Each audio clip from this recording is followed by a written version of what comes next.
जय हिंद everyone, I welcome you all to awakening classes. So अपने लास्ट लेक्चर में हमने universal declaration of human rights को कवर करा था with the help of MCQs. आज का जो हमारा टॉपिक ऑफ डिस्कशन रहेगा वो women right and child rights के रिलेटेड रहेगा। देखो, आप सब जानते हो कि चाहे वो एंशंट इंडिया हो या कोई वेस्टर्न यूरोपियन नेशंस हो या कोई अरेबियन नेशन हो, अफ्रीकन नेशन हो, वुमेन और चाइल्ड जो है ना, ये सबसे ज़्यादा डिप्राइव्ड जो है सोसाइटी के पार्ट्स माने गए थे at one point of time. आज भी माने जाते हैं, बट आज इनके वेलफेयर के लिए बहुत चीज़ें की जा रही हैं। तो बेसिकली हमने वुमेन राइट्स और चाइल्ड राइट्स को इस चैप्टर में डिस्कस करना है। ऑल्दो वुमेन राइट्स के बारे में बहुत चीज़ें मैं ऑलरेडी आपको पढ़ा चुका हूँ। जैसे मैंने आपको डोरी प्रोहिबिशन एक्ट पढ़ाया था, वो भी वुमेन राइट्स के रिलेटेड है। सेक्सुअल हरासमेंट एक्ट पढ़ाया था, मैटरनिटी बेनिफिट एक्ट पढ़ाया था। तो ये सब चीज़ें हम ऑलरेडी डिस्कस कर चुके हैं। ठीक है, मैटरनिटी बेनिफिट एक्ट ऑफ 1961, इसको अमेंड किया गया था 2019। तो ये सारी चीज़ें वुमेन राइट के रिलेटेड है, ये वुमेन के राइट के लिए ही चीज़ें आई गई थी। ये हमने जो चैप्टर पढ़ा था ना, जेंडर लॉज और इनइक्वालिटीज़ वाला, ठीक है, जिसमें हमने चाइल्ड रिलेटेड भी कुछ चीज़ें पढ़ी थी, तो उन सब में ये सारी चीज़ें हमने डिस्कस ऑलरेडी करी हुई हैं।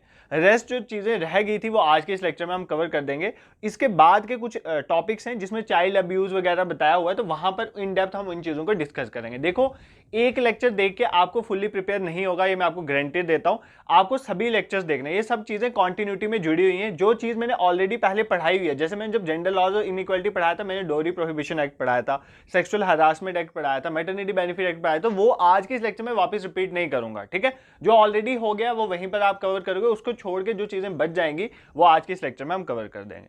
तो moving towards question number first, which of the following are the major vulnerable groups? Vulnerable groups कौन से हैं? Who have been oppressed and have faced discrimination for a long time. तो इनमें से कौन से मेजर वल्नरेबल ग्रुप्स वो होते हैं जो बहुत जल्दी इंपैक्ट हो जाते हैं? किसकी वजह से ऑप्रेस्ड किया गया है उनको? ऐसा कौन सा ग्रुप है जिनको ऑप्रेस्ड किया गया है और जिन्होंने डिस्क्रिमिनेशन फेस करी है लंबे समय से? Adults and adolescent, old age groups and males. Males ने तो इतना डिस्क्रिमिनेशन नहीं देखा है कभी भी, तो ये आप कर सकते हो। यहाँ पर भी मेल्स था तो इसको भी आप मार्क कर सकते हो, गलत कर सकते हो, ये नहीं हो सकता। तो बेसिकली इस क्वेश्चन का आंसर था option D, women and children. तो वुमेन एंड चिल्ड्रन जो है वो मेजर वल्नरेबल ग्रुप्स हैं, इसलिए उनके लिए बहुत सारे राइट्स जो हैं वो लाए गए हैं। ठीक है, I hope this is clear to you. Moving towards question number second, अब यहाँ पर हमने कुछ एक्ट्स हैं इंपॉर्टेंट जो चाइल्ड राइट्स के रिलेटेड हैं और वुमेन राइट्स के रिलेटेड, उनको देखना है। तो सबसे पहले चाइल्ड राइट के रिलेटेड एक्ट देखते हैं। एक है पॉस्को एक्ट 2012 का। देखो, इसमें हमें बताना क्या, विच of the following act is correct? इनमें से कौन सा एक्ट जो है वो करेक्ट है, हमें बताना है। ठीक है, तो पॉस्को एक्ट जो है 2012 का, ये बोलता है कि the act include sexual assault and harassment of children. तो जब भी बच्चों को सेक्सुअली असॉल्ट किया जाता है, उनकी हरासमेंट की जाती है, तो वो सारे केस किस में डील किए जाते हैं? पॉस्को में। पॉस्को की full form protection of child from sexual children from sexual offences act. ठीक है, next is juvenile justice act 2015 का, इसको रिफॉर्मेटरी एक्ट कहते हैं। क्या ये स्टेटमेंट करेक्ट है? Prohibition of child marriage act 2006 जो है, इसमें मैरिज एज जो है गर्ल्स की वो बताई गई है अबव 18 ईयर्स और बॉयज की अबव 21 ईयर्स, जो अभी भी चल रहा है। तो ये तीसरा है prohibition of children from prohibition of child marriage act 2006 का। ठीक है, अब इसमें से बताना है इनमें से कौन सी स्टेटमेंट करेक्ट है। तो अगर आपने ये एक्ट पढ़े होंगे, ये तीनों ही स्टेटमेंट करेक्ट है। अभी हम एक एक करके इन सभी को डिस्कस करेंगे। देखो, पहले तो सबसे पहले आपको पॉस्को की फुल फॉर्म पता होनी चाहिए। पॉस्को की फुल फॉर्म है protection of children from sexual offences act, मतलब बच्चों को प्रोटेक्ट करना सेक्सुअल ऑफेंसेस है, बच्चों के अगेंस्ट जो सेक्सुअल ऑफेंस होते हैं उनसे प्रोटेक्ट करने के लिए। तो ये पॉस्को एक्ट है। ये एक्ट आया था 2012 में। कब आया था? 2012 में ये एक्ट आया था। ये पॉइंट आपने याद है। इसमें बहुत सारी अमेंडमेंट हुई है। रीसेंट अमेंडमेंट जो है 2019 की, उसको हम डिस्कस करेंगे। ठीक है, तो पॉस्को एक्ट क्या है? Protection of children from sexual offences act. कब आया? 2012 में। इसमें अमेंडमेंट्स हुई है। 2019 की अमेंडमेंट हमने देखनी है। ये कौन सी मिनिस्ट्री के अंडर आता है, आपको एग्जाम में पूछा जा सकता है। तो कौन सी मिनिस्ट्री के अंदर आता है? Ministry of women and child development. Ministry of women and child development के अंडर ये आता है। ठीक है, I hope this is clear to you. अब इसमें क्या क्या है, अगर आप कोई भी सेक्सुअल अब्यूज करता है चिल्ड्रन के साथ, कोई उनको सेक्सुअली एक्सप्लॉइट करता है, कोई उनको पोर्नोग्राफी दिखाता है, ठीक है, कोई सेक्सुअल हरासमेंट करता है, ये सारे केसेस जो है अगर बच्चों के साथ हो रहे तो वो किस में डील होंगे? वो पॉस्को में डील होंगे। ठीक है, वो किस में डील होंगे? Protection of children from sexual offences act में। अगर सपोज करो कोई चिल्ड्रन के साथ, किसी बेटी के साथ अगर ऐसी चीज़ें होती हैं, या किसी बॉय के साथ भी हो सकती है, पॉस्को में ये डिफाइन नहीं है, अगर किसी बच्चे के साथ ये सब चीज़ें की जाती हैं तो वो सारे केसेस जो है पॉस्को में डील होते हैं और इसमें ना बहुत हार्श पनिशमेंट दी जाती है अगर कोई पर्सन इन्वॉल्व पाया जाता है। ठीक है, तो पॉस्को एक्ट की अगर सबसे इंपॉर्टेंट चीज़ ये है कि पॉस्को एक्ट में जब ये एक्ट आया था 2012 में, तो इसमें मिनिमम पनिशमेंट जो थी वो थी 7 साल की, अगर कोई पॉस्को के अगेंस्ट किसी चाइल्ड के साथ सेक्सुअली हरासमेंट वगैरह करता है तो 7 साल मिनिमम पनिशमेंट थी और मैक्सिमम पनिशमेंट थी लाइफ इंप्रिजनमेंट, ठीक है, लाइफ इंप्रिजनमेंट। 2019 में अमेंडमेंट के साथ क्या हुआ, ये जो मिनिमम पनिशमेंट यहाँ पर 7 साल थी ना, इसको बढ़ा दिया गया। इसमें बोला गया कि मिनिमम पनिशमेंट 7 से 10 साल तक हो सकती है। किसी को 7 साल depending upon the crime rate 7 साल भी हो सकती है और 10 साल भी हो सकती है मिनिमम पनिशमेंट, और मैक्सिमम पनिशमेंट यहाँ पर भी लाइफ इंप्रिजनमेंट को रखा गया, ठीक है। तो ये कुछ चीजें थी इंपॉर्टेंट पॉस्को के रिलेटेड जो मैंने आपको बता दी। पॉस्को एक्ट 2012 में, 2019 में अमेंडमेंट, 2019 के अमेंडमेंट में ये बोला गया कि मिनिमम पनिशमेंट जो पहले 7 साल थी वो 7 से 10 साल तक हो सकती है और मैक्सिमम पनिशमेंट पहले भी लाइफ इंप्रिजनमेंट भी थी, अब भी लाइफ इंप्रिजनमेंट है। कौन सी मिनिस्ट्री के अंदर आता है, ministry of women and child development के अंदर आता है। इसमें क्या क्या होगा वो सब हमने डिस्कस कर लिया। Moving towards question number second, juvenile justice act 2015। तो जुवेनाइल जस्टिस एक्ट जो है, जुवेनाइल बेसिकली बच्चों को बोला जाता है, ठीक है, 18 ईयर से कम बच्चों को जुवेनाइल ट्रीट किया जाता है। तो जुवेनाइल जस्टिस एक्ट 2015 का, इसको रिफॉर्मेटरी एक्ट भी बोलते हैं। ये एक्ट कब आया था, 2015 में। फोर्स में आपको पूछ रहे कब आया था, 2016 में। फोर्स में 2016 में आया था, ऐसे 2015 में आया। इसमें क्या है, बेसिकली चिल्ड्रन को केयर और प्रोटेक्ट करना, ठीक है, जिनको भी केयर चाहिए या जो बच्चे कन्फ्लिक्ट हैं लॉज के साथ, उन सब के जो केसेस होते हैं ना, बच्चों के जो केसेस होते हैं ना, वो जुवेनाइल जस्टिस एक्ट के थ्रू ही कवर किए जाते हैं। ये चीज़ आपने याद रखनी है, ठीक है। जो भी बच्चों के 18 साल से कम बच्चों का केस होगा उसमें जुवेनाइल जस्टिस एक्ट के साथ ही डील किया जाएगा। देखो बेसिकली जब ये एक्ट आया था 2015 में, इसने बहुत सारे पहले एक्ट होते थे जुवेनाइल के लिए, उनको रिप्लेस किया। फॉर एग्जाम्पल एक इंडियन जुवेनाइल डिलिक्वेंसी लॉ था, एक juvenile justice care and protection of children act था 2000 का, एक जुवेनाइल जस्टिस एक्ट 1986 का भी था। इन सबको रिप्लेस करा था जुवेनाइल जस्टिस एक्ट 2015 ने, जो फोर्स आया था 2016 में, ठीक है। ये पॉइंट आपको याद रखना। अब देखो जुवेनाइल किसको बोला जाता है, 18 साल से कम वाले बच्चे को जुवेनाइल ट्रीट किया जाता है। बट ध्यान से सुनो, अगर कोई बच्चा 16 से 18 साल की उम्र के बीच में, अगर कोई बच्चा 16 से 18 साल की उम्र के बीच में है, अगर वो हीनियस क्राइम में पाया जाता है, फॉर एग्जाम्पल एक 16 से 18 साल का बच्चा है और वो किसी का रेप कर देता है, ठीक है, तो क्या उसको बच्चा ही ट्रीट किया जाएगा? नहीं, उस केस में उसको अडल्ट ट्रीट करके उसको सजा दी जाती है, ठीक है। वो डिसाइड किया जाता है, एक बोर्ड बैठता है तो वो उसकी साइकोलॉजी चेक करता है। फॉर एग्जांपल एक 16 से 18 साल का कोई बच्चा है और वो टेररिस्ट अटैक कर देता है, ठीक है, तो क्या आप उसको तब जुवेनाइल की तरह ट्रीट करोगे? जुवेनाइल में तो इतनी सजा होती नहीं है, तो उसको एडल्ट कंसिडर किया जाता है।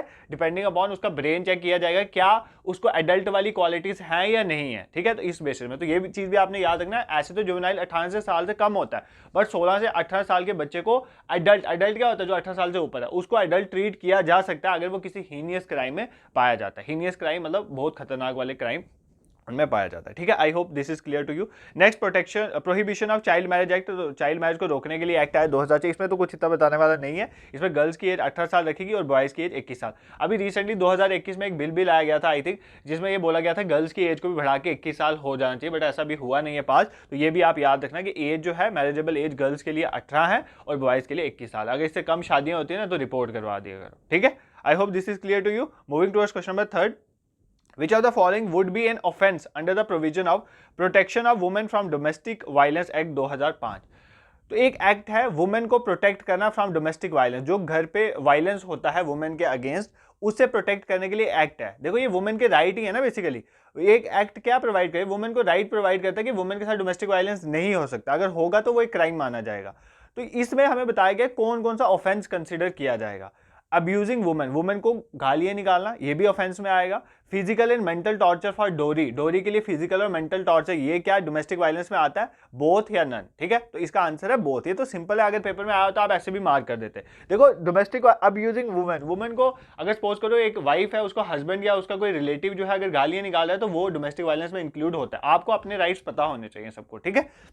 और दूसरी बात, अगर आपको फिजिकली मारा जा रहा है या मेंटली टॉर्चर किया जा रहा है डाउरी के लिए, किसी और भी चीज के लिए, तो आप इसको भी किस में कंसीडर करोगे? डोमेस्टिक वायलेंस एक्ट में ही कंसीडर किया जाता है, ठीक है। अभी मैं आपको बता देता हूं बेसिकली यहां पर कौन कौन कवर होता है। देखो बेसिकली यहां पर वाइफ कवर होती है, ठीक है, वाइफ तो होती है, उसके साथ जो लिव इन रिलेशन में फीमेल होती है ना वो भी कवर। अगर फॉर एग्जांपल आपकी शादी नहीं हुई है, किसी लड़की की शादी नहीं हुई, वो लिव इन में रह रही है और उसका जो मेल लिव इन पार्टनर है या उसकी फैमिली जो है अगर उसको वो भी टॉर्चर करते हैं तो उसके अगेंस्ट भी डोमेस्टिक वायलेंस एक्ट 2005 का यूज किया जा सकता है। Protection of women from domestic violence act 2005 का यूज किया जा सकता है। ये पॉइंट आपने याद रखना है, ठीक है। अब यहां पर इसमें कौन कौन कवर है? देखो वुमेन साइड में तो मैंने आपको बता दिया, वुमेन तो कोई भी हो सकती है ना, वुमेन मदर भी हो सकती है, सिस्टर भी हो सकती है, वाइफ भी हो सकती है, विडो भी हो सकती है, पार्टनर लिविंग इन भी हो सकता है, वुमेन कोई भी हो सकती है, ठीक है। विडो भी होती है, क्यों होती है मैं आपको बताता हूँ। फॉर एग्जांपल मैंने आपको बोला कि डोमेस्टिक वायलेंस एक्ट में वाइफ कवर है, तो विडो भी कवर है। विडो क्यों कवर है? फॉर एग्जांपल अगर इसके हस्बैंड की डेथ हो गई है तो इसके जो बाकी फैमिली मेंबर्स हैं, हस्बैंड के जो भाई हैं या बहनें हैं, अगर वो इस लड़की को टॉर्चर करती हैं तो वो भी कंसिडर किया जाएगा डोमेस्टिक वायलेंस एक्ट के अंदर, ठीक है? तो ये पॉइंट भी याद रखना। अब मेल की फैमिली से कौन कौन सा पर्सन है जो इन्वॉल्व होता है, अगर सपोज करो वो कोई क्राइम करता है तो उनको जो है सजा मिलेगी। पहली बात, हस्बैंड, अगर हस्बैंड करता है तो भी a male live in partner, कोई भी male live in partner, for example लड़की लड़का लिव इन में रह रहे हैं तो लड़का अगर टॉर्चर करता है जो उसका मेल लिव इन पार्टनर है तो वो भी कंसीडर किया जाएगा, उसको भी डोमेस्टिक वायलेंस एक्ट में लिया जाएगा, उसको सजा मिलेगी। और कोई भी रिलेटिव मेल का अगर ऐसा काम करता है तो उसको भी जो है कंसीडर किया जाएगा। ये पॉइंट आपने याद रखना है, ठीक है? I hope this is clear to you. इतनी चीजें आपको पता होनी चाहिए, आपको अपने राइट्स भी पता होने चाहिए, क्योंकि आप देखो आप में से बहुत से जो होंगे वो मैरिड होंगे, बहुत से ऐसे भी होंगे जिन्होंने मैरिज करनी है, तो आपको डोमेस्टिक वायलेंस एक्ट के पता होना चाहिए। बट एक चीज मेरी याद रखना, कभी भी कोई एक्ट अगर ध्यान से सुनो इस बात को, अदरवाइज मत लेना, बट अगर कोई भी एक्ट आपके लिए बनाया गया है, फॉर योर सेफ्टी बनाया गया है, जैसे वुमेन की सेफ्टी और चाइल्ड की सेफ्टी के लिए बहुत से एक्ट ऐसे बनाए गए हैं, ठीक है, जैसे डोमेस्टिक वायलेंस एक्ट, आप भी कभी इसका मिस यूज मत करना, ठीक है? आपके साथ गलत हो रहा है, you should you must go to the station, आपको रिपोर्ट करवानी चाहिए, आपको सजा दिलवानी चाहिए, बट आप इन एक्ट का मिस यूज नहीं करो, क्योंकि बहुत सारी जगहों में ये देखा गया है कई बार लड़कियां भी इन एक्ट्स का मिस यूज करती हैं, तो ऐसा भी नहीं होना चाहिए। मतलब एक इंसानियत वाली चीज होनी चाहिए, ठीक है? किसी भी चीज का मिस यूज नहीं करना है आपने। अगर आपके साथ गलत हो रहा है, यू मस्ट गो टू, मैं आपको बोलता हूँ आपको कोई भी टॉर्चर, किसी भी फॉर्म का टॉर्चर नहीं सहना है, चाहे अपने हस्बैंड से हो, चाहे किसी भी फैमिली मेंबर से हो, मेल मेंबर से हो, टॉर्चर नहीं सहना होता है। यू शुड रिपोर्ट, ठीक है? अगर वो कंसेंसस से नहीं हो रहा है तो you should report, but in चीजों का मिस यूज भी नहीं करना होता, ठीक है? Don't take it in otherwise sense. Next question पे मूव करते हैं, question 4, which of the following act prohibited practice of dowry? Dowry practice को प्रोहिबिट रोका गया था इनमें से कौन से एक्ट में? देखो यार ये ऑलरेडी मैंने आपको पढ़ाया, इस क्वेश्चन का आंसर आपको आना चाहिए। डोरी प्रोहिबिशन एक्ट 1961, डोरी prohibition act 1966, child marriage act 2006, sexual harassment of women at work place 2003। ये तो मैंने पढ़ाया हुआ है ना, चाइल्ड मैरिज एक्ट हो गया, sexual harassment of women at work place act 2003, ये तो अच्छे से पढ़ाया हुआ है। बेसिकली इस क्वेश्चन का आंसर है डोरी प्रोहिबिशन एक्ट कब आया था? 1961 में, 1961 में डोहरी प्रोहिबिशन एक्ट आया था जिसने प्रोहिबिट करा था प्रैक्टिस ऑफ डोरी। देखो ये मैंने एक्ट आपको पढ़ाया, तो अब मैं आपको एक क्वेश्चन दे रहा हूं, आपने मुझे कमेंट सेक्शन में बताना, अगर नहीं आता है तो ये सर्च करके बताओ, ये मेरी पीछे वाली वीडियो में जाके देखो, मैंने आपको बताया था इस केस में इम्प्रिजनमेंट कितनी होती है। अगर कोई पर्सन डोरी लेता हुआ या डोरी के लिए बोलता हुआ पकड़ाया जाए तो उसको इम्प्रिजनमेंट होती है, कितनी से कितनी, एक मिनिमम और मैक्सिमम टर्म मैंने आपको बताई थी, कितने से कितनी इम्प्रिजनमेंट होती है वो मुझे आपने कमेंट सेक्शन में बताना है, ठीक है? Moving towards question number 5, there are some of the conferences, हमें बताना है इनमें से कौन सा इनकरेक्ट मैच है। पहले देख लिया करो पूछ क्या रहा है, इनकरेक्ट मैच पूछ रहा है। तो ये बेसिकली 4 कॉन्फ्रेंस है। एक फर्स्ट वर्ल्ड कॉन्फ्रेंस हुई थी वुमेन की 1975, सेकंड 1980, देन 1985, देन 1995। ये जगह लिखी हुई है, ये पहली मैक्सिको में, दूसरी लंदन में, तीसरी नैरोबी में और चौथी बीजिंग में। अब पूछा इनमें से कौन सा इनकरेक्ट मैच है, पहले वाला, दूसरे वाला, पहला, दूसरा और फोर्थ, तो इनमें से कौन सा इनकरेक्ट मैच है हमें बताना। देखो इनमें से इनकरेक्ट मैच है ये दूसरे वाला, option B is the correct answer. Second conference जो वुमेन में हुई थी ना 1980 वाली, वो लंदन में नहीं हुई थी, ये आपने याद रखना। कहां पर हुई थी वो सेकंड कॉन्फ्रेंस जो है वो लंदन में नहीं हुई थी, वो कहां पर हुई थी? कोपेनहेगन में हुई थी। कहां पर हुई थी? कोपेनहेगन में, लिख देता हूं यहाँ पे कोपेनहेगन। कोपेनहेगन क्या है? डेनमार्क की कैपिटल ऑफ डेनमार्क, ठीक है? कहाँ की कैपिटल है? डेनमार्क की।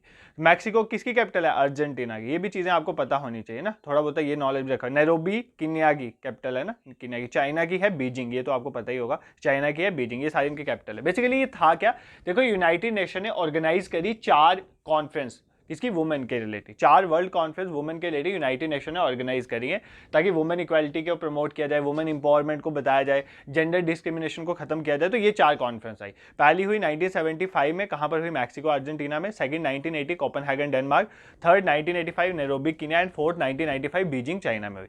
देखो फॉर एग्जांपल ये जो पहली 1975 की हुई थी ना कॉन्फ्रेंस, इसके ही रिजल्ट में, आउटकम में 1979 में मैंने आपको क्या पढ़ाया था? 1979 में एक चीज निकली थी जो क्या था? Convention on elimination of discrimination of all forms, ठीक है? ऑल फॉर्म ऑफ डिस्क्रिमिनेशन को, जो भी जितने भी फॉर्म ऑफ डिस्क्रिमिनेशन होता है वुमेन का, उसको खत्म करना। ये कब हमने देखा था? 1979 में। बेसिकली ये इसकी बाद ही निकला था। तो जो पहली कॉन्फ्रेंस हुई थी ना वुमेन पे 1975, वहां पर ये चीज देखी कि बेसिकली सभी फॉर्म ऑफ डिस्क्रिमिनेशन जो हो रहा है वुमेन के अगेंस्ट, उसको खत्म करना चाहिए। तो 1979 में ये कन्वेंशन है, उसको इंडिया ने भी अडॉप्ट करा था। मैंने आपको बताया इंडिया ने कब साइन करा था? 1980 में इसको साइन करा था, और फोर्स में रेटिफाई बेसिकली कब करा था? 1983 में करा था, ठीक है? तो सारी चीजें मैं आपको साथ साथ बताता जाता हूं ताकि आपको ये चीजें रिवाइज हो जाएं, ठीक है। और इसी की वजह से 1975 को जो पहली कॉन्फ्रेंस हुई थी ना वुमेन की 1975 में, इसी वजह से इंटरनेशनल ईयर ऑफ वुमेन कब मनाया जाता है, इंटरनेशनल ईयर ऑफ वुमेन, एक बार पहले भी बताया हुआ, इंटरनेशनल ईयर ऑफ वुमेन कब मनाया जाता है, इंटरनेशनल ईयर ऑफ वुमेन जो है वो 1975 को मनाया गया था, 1975 को इंटरनेशनल ईयर ऑफ वुमेन बनाया गया था, ठीक है। अगर आपको इन कॉन्फ्रेंस के बारे में इन डिटेल पढ़ना होगा, वैसे तो मुझे लगता नहीं है जरूरी है, अगर इन डिटेल पढ़ना है तो आप बता देना, मैं आगे के वाले किसी लेक्चर में इसको इनकॉर्पोरेट कर दूंगा। तो बेसिकली है क्या था, यूनाइटेड नेशन ने ऑर्गेनाइज करी 4 वुमेन रिलेटेड कॉन्फ्रेंसेस। पहली हुई थी मैक्सिको 1975 में, सेकंड हुई 1980 में कोपेनहेगन में, थर्ड हुई 1985 नैरोबी में, और फोर्थ हुई थी 1995 बीजिंग में। इन कॉन्फ्रेंस में basically women equality, women empowerment, gender discrimination खत्म करने की चीजें ली गई। देखो जैसे 1975 के आउटकम में 1979 की कन्वेंशन निकली थी डिस्क्रिमिनेशन को खत्म करना ऑल फॉर्म्स की, और इंटरनेशनल ईयर ऑफ वुमेन भी 1975 को इसलिए मनाया जाता है, ठीक है। I hope this is clear to you. देखो ये चीजें बहुत फैक्चुअल हैं, मैं बहुत ज्यादा इसलिए आपको नहीं पढ़ाता हूँ इस चैप्टर में, कम टॉपिक ही लाता हूँ, क्योंकि मैं चाहता हूँ कि आप जो पढ़े ना वो आपके दिमाग में रिटेन भी हो, इसलिए मैं बार बार चीजें रिवाइज भी करवाता हूँ और पीछे वाले डॉट्स को कनेक्ट भी करता हूँ। जो भी मैं क्वेश्चन आपको पूछता हूँ ना उसको कमेंट सेक्शन में जरूर आंसर किया करो। देखो इससे मेरा कुछ फायदा नहीं है, इसमें आपकी रिवीजन होगी, मैं आपको ये चीज गारंटीड देता हूँ। जितना एफर्ट हम अपने एंड पे कर रहे हैं, मैं तो नहीं कर रहा, वैसे इतने मेरी टीम मेंबर्स करती है, ठीक है, मैं उनके लिए बोलता हूँ हमेशा, अपने लिए तो नहीं बोलता, बट जितने एफर्ट्स वो कर रहे हैं ना, उतने एफर्ट्स अगर आप भी करो, जो मैं आपको असाइनमेंट्स देता हूँ वो अगर आप कमेंट सेक्शन में लिखते चलो, ठीक है, कमेंट सेक्शन में लिखते चलो, मैं जो आपको बोलता हूँ ये मैंने पहले पढ़ाया। अभी देखो आप एक पेपर क्वालिफाई करने वाले और नहीं क्वालिफाई करने वाले बच्चे में क्या फर्क होता है, हार्डवर्क दोनों करते हैं, इस पर कोई फर्क नहीं है, स्मार्ट वर्क के डिफरेंस होता है क्या। फॉर एग्जांपल मैंने ये टॉपिक आपको पढ़ाया, ठीक है, मैंने आपको ये बोला, ये इसको छोड़ के और भी चाइल्ड राइट्स, वुमेन राइट हमने पहले जेंडर इनइक्वालिटीज वाले लेक्चर में पढ़े होंगे।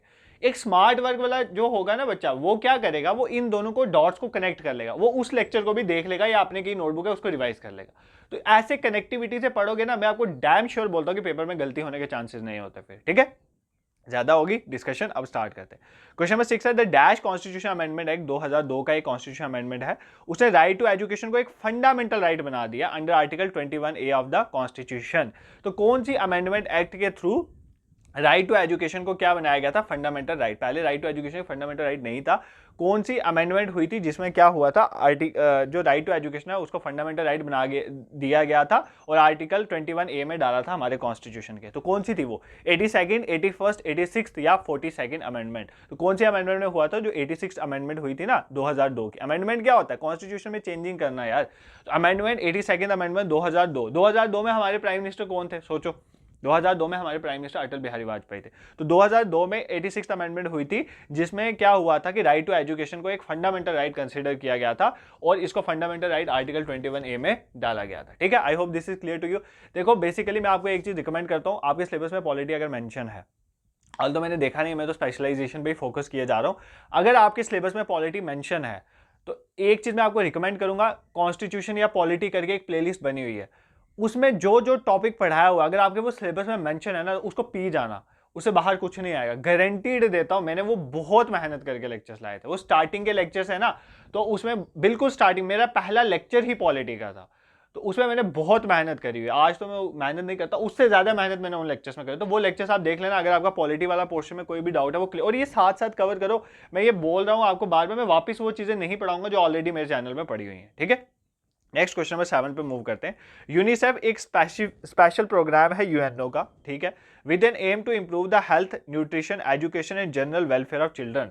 तो यूनिसेफ एक स्पेशल प्रोग्राम है यूएनओ का, जिसके तहत क्या किया जा रहा है, हेल्थ, न्यूट्रिशन, एजुकेशन और जनरल वेलफेयर चिल्ड्रन का इंप्रूव किया जा रहा है। यूनिसेफ की हमें फुल फॉर्म बतानी है ना, क्या है यूनिवर्सल, यूनिसेफ की फुल फॉर्म है यूनाइटेड नेशन, ये नहीं है यहाँ पे, united nation children's fund, universal nation children fund, union nation children fund, या नन ऑफ द। आपको पता है यार यूनिसेफ की क्या फुल फॉर्म है, united nation children fund. Exam में पूछ ले इसका हेडक्वार्टर कहाँ पर है, तो यूनिसेफ का हेडक्वार्टर हमारे पास न्यूयॉर्क में। कहाँ पर है, न्यूयॉर्क। न्यूयॉर्क कहाँ पर है, यूएसए में। इसी तरह कई बार यूनेस्को पूछ लेता है, इसमें कंफ्यूजन होती है। UNESCO, united nation education, scientific and cultural organisation, इसका हेडक्वार्टर कहाँ पर है, इसका हेडक्वार्टर पेरिस, फ्रांस में। कहाँ पर है, पेरिस, फ्रांस में। तो ये दो चीजें आपको जरूर पता होनी चाहिए। और भी जो इंपॉर्टेंट ऑर्गेनाइजेशन अगर सिलेबस में है तो उनके हेडक्वार्टर्स देख लेना, अभी रिसेंटली भी किसी एग्जाम में पूछा गया था। नेक्स्ट क्वेश्चन पे मूव करते हैं।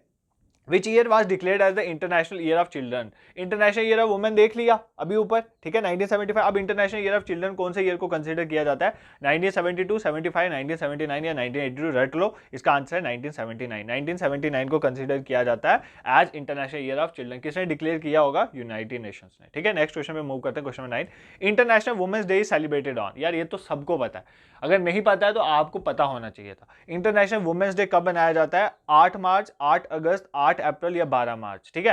देखो यार, जब भी ऐसे तीन ऑप्शन सेम ही डेट के डाले होंगे ना, तो इन्हीं में से मोस्ट प्रोबेबली एक होता है। 12 तो यहीं पे काट दो। 8 मार्च को मनाया जाता है क्या, इंटरनेशनल वुमेन्स डे।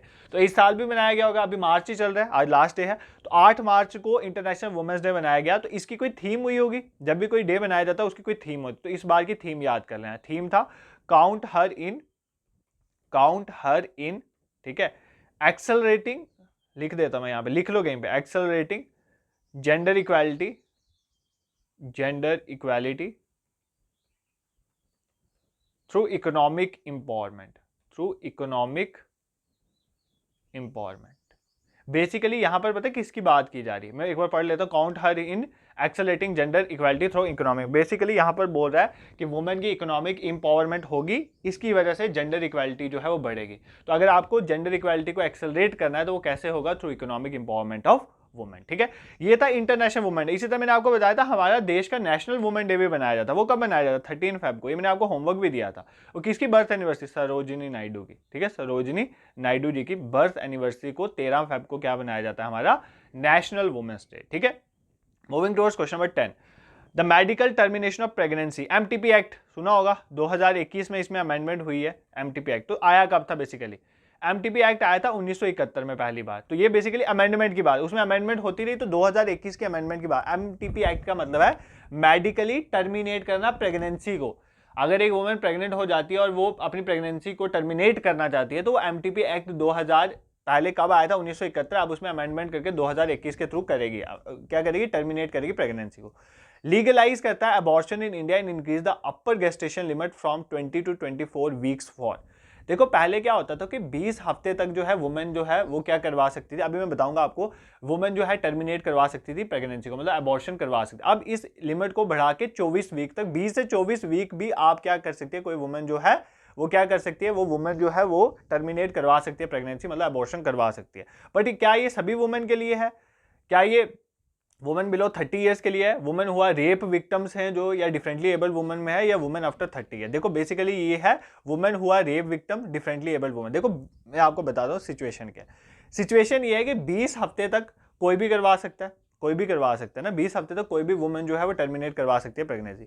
20 हफ्ते से 24 हफ्ते के बाद अगर बीच में आपने प्रेगनेंसी, अगर किसी वुमेन ने क्या करना है, किसी वुमेन ने टर्मिनेट करवानी है प्रेगनेंसी या अबॉर्शन करवाना है, तो उसको, उसके लिए कंडीशन है कि वुमेन या तो रेप विक्टिम हो, क्योंकि उस केस में उसको अलो किया जाता है, ठीक है, और चाहे वो डिफरेंटली एबल वुमेन तो उसको अलो किया जाता है। बेसिकली ये एक्ट, ये कब अमेंडमेंट हुई थी, 2021 में। देखो MTP act is very important, मैं एक बार आपको रिवाइज करवा दूं, मुझे इसकी थोड़ी नॉलेज है, मैं आपको बता देता हूं, क्या होता है एग्जाम में पूछ लिए। एमटीपी एक्ट जो है मेडिकल टर्मिनेट प्रेगनेंसी एक्ट आया था 1971 में, ठीक है। पहले ये सिर्फ मैरिड वुमेन के लिए था, किसके लिए था, मैरिड वुमेन के लिए। बेसिकली ये वुमेन को ही हक दिया जा रहा है ना कि वो अबॉर्शन करवा सकती है, अगर उसकी चॉइस नहीं है तो वो अबॉर्शन करवा सकती है। इसकी अमेंडमेंट यहाँ पे लिख देता हूँ, 2021 के अमेंडमेंट में बोला गया मैरिड वुमेन भी कवर है, सिंगल वुमेन भी, मतलब अनमैरिड वुमेन जो है, अनमैरिड वुमेन है, अगर किसी रिलेशन की वजह से वो प्रेग्नेंट हो जाती है तो उसको भी अबॉर्शन का हक है, ठीक है। तो वो कब आया, 2021 एमटीपी अमेंडमेंट एक्ट के थ्रू, ठीक है। मैरिड वुमेन जो है, ध्यान से सुनो, इस एक्ट के अकॉर्डिंग मैक्सिमम 20 वीक तक वो क्या करवा सकती है, 20 वीक तक अबॉर्शन करवा सकती है, ठीक है। और इस एक्ट में मैंने अभी आपको बताया 24 वीक तक अबॉर्शन करवा सकती है, 24 वीक तक अबॉर्शन करवा सकती है। अगर आपने 12 हफ्तों के अंदर अंदर अबॉर्शन, अगर किसी वुमेन ने 12 हफ्तों के अंदर अंदर अबॉर्शन करवाना है, तो जस्ट उसको एक रजिस्टर्ड मेडिकल प्रैक्टिशनर, आरएमपी, एक रजिस्टर्ड मेडिकल प्रैक्टिशनर, एक ऐसा मेडिकल प्रैक्टिशनर जो इसके साथ डील करता हो, जो रजिस्टर्ड हो गवर्नमेंट ऑफ इंडिया के साथ, उसके पास जाके वो लिख के दे दे कि ये इसकी 12 हफ्ते से कम की प्रेगनेंसी है और ये क्या करवाना चाहती है, अबॉर्शन करवाना चाहती है, तो आप अबॉर्शन करवा सकते हो। अगर 12 हफ्ते से ज्यादा है, फॉर एग्जांपल 12 से कितनी बचे, लास्ट मैक्सिमम 20 है, तो 12 से 20 हफ्ते हो गए हुए हैं उस लड़की को प्रेग्नेंट हुए, तो वो क्या कर सकते हैं, वो भी अबॉर्शन करवा सकते हैं, बट उस केस में 2 रजिस्टर्ड मेडिकल प्रैक्टिशनर से उसको लेना पड़ेगा, ठीक है। तो सिंपल है, 1971 का जो एमटीपी एक्ट था ना, उसमें सिर्फ मैरिड वुमेन कवर थी और मैक्सिमम 20 हफ्ते की अगर आपकी वो है प्रेगनेंसी है तो आप अबॉर्शन करवा सकते हैं। तो 12 हफ्ते तक एक सिर्फ रजिस्टर्ड मेडिकल प्रैक्टिशनर से पूछ के करवा दो, और 12 से 20 हफ्ते तक अगर आपकी प्रेगनेंसी हो चुकी है तो आपको 2 रजिस्टर्ड मेडिकल प्रैक्टिशनर से लिखवा के आप प्रेगनेंसी करवा सकते हो। 2021 में क्या चेंजेस हुए, एक तो यहाँ पर मैरिड तो थे, अनमैरिड को भी कवर किया गया। अब यहाँ पर एज 24 हफ्ते बढ़ा दी थी, 24 वीक तक कुछ केसेस के लिए। मैंने आपको कुछ केसेस बताए। देखो यहाँ पर क्या है कि अगर आपको 20 हफ्ते के अंदर अंदर प्रेगनेंसी करवानी है, आपको 2 की, यहाँ पर 2 की जरूरत थी ना, यहाँ पर सिर्फ 1 की है। एक आपने रजिस्टर्ड मेडिकल प्रैक्टिशनर से पूछ लो और आप 20 हफ्ते के अंदर अंदर प्रेगनेंसी करवा सकते हो, अबॉर्शन करवा सकते हो। और अगर सपोज करो आपको 20 से 24 के बीच में करवाना है, तो पहली बात तो उसमें कुछ कंडीशन थी, मैंने आपको बताया, जैसे कोई रेप विक्टिम है या कोई डिफरेंटली एबल्ड है तो सिर्फ वही करवा सकती है। इसके लिए 2 रजिस्टर्ड मेडिकल प्रैक्टिशनर से आपको पूछना पड़ेगा। इसके बाद भी एक और कंडीशन है, अगर सपोज करो किसी की एज 24 साल से ऊपर है, किसी के 24 वीक से ज्यादा उसको प्रेग्नेंट हुए लड़की को टाइम हो गया और अगर वो अबॉर्शन करवाना चाहती है, तो उस केस में उसको मेडिकल बोर्ड लिख के देगा कि हाँ इसकी 24 वीक से ज्यादा इसकी प्रेगनेंसी हो गई है। और अगर यहां पर कुछ कंडीशन है, सिर्फ उस केस में अबॉर्शन अलो किया जाएगा, या तो फीटस एबनॉर्मेलिटीज हो, मतलब वो जो बच्चा है पेट में अगर उसमें कोई फीटस में एबनॉर्मेलिटीज हो, या वुमेन की लाइफ को डेंजर हो। यही 2 कंडीशन में 24 हफ्ते के बाद जो है वो अबॉर्शन करवा सकती है। ऐसा क्यों है? बेसिकली 24 हफ्ते जब एक बच्चा मां के पेट में है तो उसकी डेवलपमेंट बहुत ज्यादा हो जाती है, तो उसके बाद ऐसा माना जाता है कि वो बच्चे को मारा जा रहा है। ठीक है, तो इसीलिए 24 हफ्ते के बाद अबॉर्शन जो है वो नहीं कंसीडर किया जाता कि नहीं करवाना चाहिए। 24 हफ्ते के बाद अबॉर्शन करवाने के लिए आपको एक मेडिकल बोर्ड लिख के देगा, और मेडिकल बोर्ड भी सिर्फ 2 कंडीशन में लिख के देगा, या तो फीटस में एबनॉर्मेलिटीज हो, या फिर क्या होगा, या फिर वुमेन की लाइफ को डेंजर हो। फॉर एग्जांपल अभी रिसेंटली सुप्रीम कोर्ट में ली गई थी, हाई कोर्ट में सॉरी, मैंने अभी थोड़े दिन पहले 15-20 दिन पहले की न्यूज है, उसमें क्या था, 26 हफ्ते हो गए थे एक वुमेन को, आपने भी पढ़ा होगा अगर आप थोड़े टच में हो, 26 हफ्ते हो गए थे, तो वुमेन ने बोला कि मुझे अबॉर्शन करवाना है, तो उसमें हाई कोर्ट ने अलो नहीं करा, क्योंकि वहां पर ना ही फीटस एबनॉर्मेलिटीज का केस था, ना ही वुमेन की लाइफ को डेंजर था, तो हाई कोर्ट ने उसको अलो नहीं किया था। तो ये पॉइंट आपको याद होना चाहिए। 2021 के अमेंडमेंट याद रखना, अनमैरिड वुमेन भी कवर है। 24 हफ्ते तक आप अबॉर्शन करवा सकते हैं, 20 वीक तक तो कोई भी करवा सकता है। एक जो है रजिस्टर्ड मेडिकल प्रैक्टिशनर पूछ के, 20 से 24 के बीच में 2 रजिस्टर्ड मेडिकल प्रैक्टिशनर पूछना है, पर कंडीशन यही है कि या तो रेप विक्टिम हो या डिफरेंटली एबल हो, कुछ स्पेशल केसेस में। ठीक है, और 24 हफ्तों के बाद सिर्फ मेडिकल बोर्ड लिख के देगा तभी होगा, और वहां पर सिर्फ या तो फीटस एबनॉर्मेलिटीज हो या वुमेन की लाइफ को डेंजर हो तभी हो सकता है। ठीक है, यहाँ पर भी बहुत चलती है, इस पे वॉर चलती रहती है कि ये वुमेन का राइट है, वुमेन को हक है। देखो अगर वुमेन को हक है, अगर वुमेन को अबॉर्शन करवाने का हक है, तो उस बच्चे को भी एग्जिस्ट का हक है ना, वो जो बच्चा पेट में उसको भी एग्जिस्टेंस का हक है। तो इसकी बहुत वॉर चलती रहती है, उन कंट्रोवर्सीज में नहीं पढ़ूंगा, बट ये चीजें भी कंसिडर करनी चाहिए। ठीक है, नेक्स्ट क्वेश्चन में मूव करते हैं। Which international treaty establish for the protection of the rights of children and their welfare? तो कौन सी इंटरनेशनल ट्रीटी है जो बनाई गई वुमेन के राइट के लिए, चिल्ड्रन के राइट के लिए, उनके वेलफेयर के लिए? कौन सी इंटरनेशनल ट्रीटी हुई थी? ट्रीटी क्या एक ऐसा डॉक्यूमेंट डिफरेंट कंट्रीज ने साइन किया था सेक्सुअल हरासमेंट वर्क पे, या ये तो वुमेन के लिए है। Convention on the rights of child, social welfare of children, या नन ऑफ दैट? तो basically most appropriate answer convention on the right of child. Convention on the right of child basically 20 November, date लिख लो, 20 नवंबर 1989 में approve किया था United nation general assembly में, ये एक ट्रीटी अप्रूव करी थी। क्या? Convention on the right of child, ये एक इंटरनेशनल ट्रीटी है जो चिल्ड्रन और उनके वेलफेयर को प्रोटेक्ट करने के लिए, चिल्ड्रन के राइट्स और उनके वेलफेयर को प्रोटेक्ट करने के लिए। और गवर्नमेंट ऑफ इंडिया ने इसको रेटिफाई कब करा था? गवर्नमेंट ऑफ इंडिया ने इसको रेटिफाई करा था 1992 में, 3 साल के बाद, 11 दिसंबर 1992 में। ईयर याद करना, एग्जैक्ट डेट याद करना इज नॉट वेरी इंपॉर्टेंट। ठीक है, moving towards question number 12, 2 question रह गए, अच्छे से इनको डिस्कस कर लेते हैं। क्वेश्चन 12 कहता है, which article of Indian constitution prohibit the employment of children below the age of 14 years in any factory, mine और हैजार्डस ऑक्यूपेशन?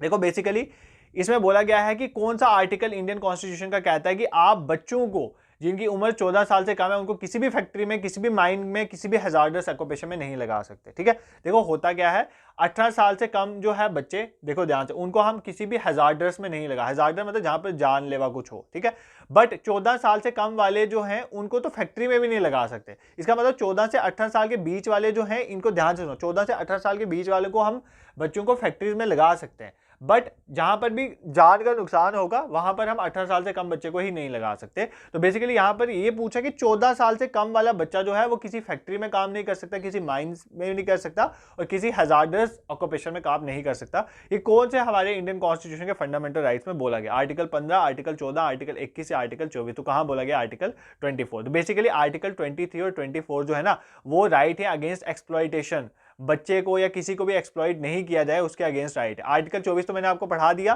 कि इंडियन कॉन्स्टिट्यूशन प्रोहिबिट करता है बच्चों को जिनकी एज 14 साल से कम है उनको किसी भी फैक्ट्री, माइन या हजार्डर ऑक्यूपेशन में नहीं लगाया जाएगा। आपने मुझे कमेंट सेक्शन में बताना आर्टिकल 23 क्या कहता है। ये भी आपके एग्जाम के लिए इंपॉर्टेंट है, ये भी एक्सप्लॉइटेशन के रिलेटेड है। तो देखो बेसिकली ना फंडामेंटल राइट्स में पढ़ाया हुआ है 12 से 35 फंडामेंटल राइट्स हैं, ठीक है। तो आपको सारा समझाया हुआ है। आर्टिकल 14 से 18 इक्वलिटी वाले हैं, 19 से 22 फ्रीडम वाले हैं, 23-24 एक्सप्लॉइटेशन वाले हैं, 25 to 28 रिलीजन वाले हैं, 29-30 जो है वो एजुकेशन वगैरह के रिलेटेड प्रोटेक्शन के लिए। आर्टिकल 31 जो है राइट टू प्रॉपर्टी था डिलीट हो गया। आर्टिकल 32 कॉन्स्टिट्यूशन रेमेडीज वाला heart and soul of Indian constitution सब पढ़ाया हुआ है आपको। बट आपके इस एग्जाम के लिए इस सिलेबस के अकॉर्डिंग राइट टू एक्सप्लॉइटेशन बहुत इंपॉर्टेंट है, अगेंस्ट एक्सप्लॉइटेशन आर्टिकल 23 और 24 मैंने बता दिया, 23 आपको मुझे कमेंट सेक्शन में बताना है। जो होमवर्क दे रहा हूं ना अभी पॉज करके लिखो, फिर नेक्स्ट क्वेश्चन पे मूव करना। कारा, कारा की बात हो रही है, is a statutory body. Statutory body है मतलब किसी एक्ट के थ्रू बनी होगी, ठीक है। अंडर द, ये कौन सी मिनिस्ट्री के अंडर आती है? Ministry of women, ministry of women and child development. देखो मिनिस्ट्री ऑफ वुमेन कुछ है ही नहीं है, ministry of women and child development है। Ministry of home affair, ministry of commerce and industries का answer ministry of women and child development. CARA क्या है? Basically central adoption resource authority, लिख देता हूं। सेंट्रल लेवल में एडॉप्शन, अगर आप किसी बच्चे को एडॉप्ट करना चाहते हो तो वो एडॉप्शन की रिसोर्स अथॉरिटी है, ठीक है, रिसोर्स अथॉरिटी है। बेसिकली एडॉप्शन के केसेस को डील करता है ना, एडॉप्शन कैसे होगी काइंड ऑफ। तो सेंट्रल एडॉप्शन रिसोर्स अथॉरिटी, इसका काम है अडॉप्ट करवाना। पहले मतलब ये खुद लेती है और फिर आगे किसी को अगर चाहिए हो तो बच्चे को दे देती है। चाहे कोई ऑर्फन है जिसके मतलब पेरेंट्स की डेथ हो गया, या सरेंडर्ड है, सरेंडर मतलब जिसके पेरेंट्स छोड़ जाते हैं वैसा है कोई, या अबेंडेंड है चिल्ड्रन, ठीक है, जिसका कोई नहीं है, तो वो ऐसे बच्चों को क्या है अडॉप्ट करवाने में हेल्प करती है central adoption resource authority. Statutory body है ministry of women and child. Statutory body है तो किसी एक्ट के थ्रू आई होगी। एक्ट का नाम बता दो और डेट भी बताना, ठीक है। ये मैं आपको होमवर्क दे दिया। ये होमवर्क जो दे रहा हूं ना कमेंट सेक्शन में बता, मैं चेक करूंगा। स्कारा जो है स्टैट्यूटरी बॉडी, स्टैट्यूटरी बॉडी मैंने अगर बोला स्टैट्यूटरी बॉडी मतलब पार्लियामेंट के एक्ट के थ्रू आई होगी, तो एक्ट का नाम बताओ। एक्ट आया तो किसी डेट को आएगा, उस डेट को भी लिखना है। तो कारा की फुल फॉर्म है सेंट्रल एडॉप्शन रिसोर्स अथॉरिटी, किसके अंडर आती है? वुमेन एंड चाइल्ड डेवलपमेंट और एडॉप्शन वगैरह के साथ डील करती है, ठीक है। I hope this is clear to you. इसके आंसर डाल दिए हैं तो इसको पीडीएफ टेलीग्राम पे शेयर हो जाएगी। देखो टेलीग्राम में यूनिट फर्स्ट कंप्लीट पीडीएफ एक शेयर कर दी गई है, यूनिट सेकंड की भी कंप्लीट पीडीएफ शेयर कर दी है, आप उनको देखो। और दूसरी बात आपको एक और चीज में इंपॉर्टेंट बताऊं, इंस्टाग्राम में डेली करंट अफेयर्स हम अपलोड कर रहे हैं आप बच्चों के लिए, ठीक है। तो मैं उसका लिंक भी डालता हूं टेलीग्राम पे, आप उधर से जाके इंस्टाग्राम पे फॉलो कर लो। देखो कहने की बात यह है कि अगर लास्ट में मैं करंट अफेयर पढ़ाऊंगा, मैं पढ़ा दूंगा एक दिन में, बट वो दिमाग में फिक्स नहीं होते। साथ साथ एटलीस्ट आपने 2 पेज मर के 5-6 करंट अफेयर अगर आपने देखे होंगे ना, रिवाइज में करवाऊंगा मैं आपको, वीकली करंट अफेयर का इनिशिएटिव भी स्टार्ट करूंगा। बट रिवाइज करवाने से पहले आपको देखना जरूरी है। आपने थोड़ा पढ़ा होगा, फिर मैं रिवाइज करवाऊंगा, फिर चीजें अच्छे से आपको तैयार हो जाएंगी, ठीक है। This is it for today. और स्पेशलाइजेशन का जो भी लेक्चर्स पढ़े हो, जो आपने नहीं देखे वो देखें, और जो भी सुपरवाइजर के ऑलरेडी एग्जिस्टिंग लेक्चर्स हैं स्पेशलाइजेशन छोड़ के, उनको भी साथ साथ कवर करें, ठीक है। This is it for today. Thank you so much for watching.